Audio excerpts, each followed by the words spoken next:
ইনি সেই তালিবান যাকে আমাদের গদি মিডিয়া এবং অন্ধ ভক্তরা আতঙ্কবাদী বলতো। আর আজকে তিনার সাথে আমাদের ভারত সরকার বড় বড় মিটিং করেছে।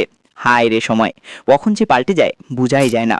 এখন হলো সেই গদি মিডিয়া এবং অন্ধ ভক্তরা কি আর এনাদেরকে আতঙ্কবাদী বলতে পারবে? এখন তো ভারী পড়ে যাবে না? আর আমাদের মোদি সাহেবকে দেখেন না, কয়েকদিন আগে কি বলছিল আর এখন কি করতেছে। এই ভিডিও ক্লিপটা দেখেন। Taliban bad Taliban, good terrorism bad terrorism, ये अब चलने वाला नहीं है। हर किसी को तय करना पड़ेगा कि फैसला करो कि आप आतंकवाद के साथ हो या मानवता के साथ हो, निर्णय करो। अध्यक्ष जी, तालिबान का समर्थन कर रहे हैं कुछ लोग, महिलाओं के साथ क्या क्रूरता बरती जा रही है वहां पर, बच्चों के साथ क्या क्रूरता बरती जा रही है अफगानिस्तान में, लेकिन कुछ लोग बेशर्मी के साथ तालिबान का समर्थन किए जा रहे हैं, तालिबानीकरण करना चाहते हैं। এটা কি হয়ে গেল রে ভাই? আর সবথেকে বড় বিষয়টা হলো ভারত ঘুরতে আসছে তালিবানের বিদেশ মন্ত্রী, আর সেই প্রেস কনফারেন্সে ভারতীয় মহিলা মিডিয়াদেরকে এন্ট্রি করতে দেয়নি। মানে এনারা যেখানে মিটিং করেছেন সেখানে মহিলাদের এন্ট্রি করতে দেওয়া হয়নি। আর সেই সব বিষয়গুলোতেই আমাদের নেতারা চুপচাপ। আর চুপচাপই বা কেন থাকবে না? আমাদের নেতারা তো শুধু হিন্দু মুসলমান করতে জানে।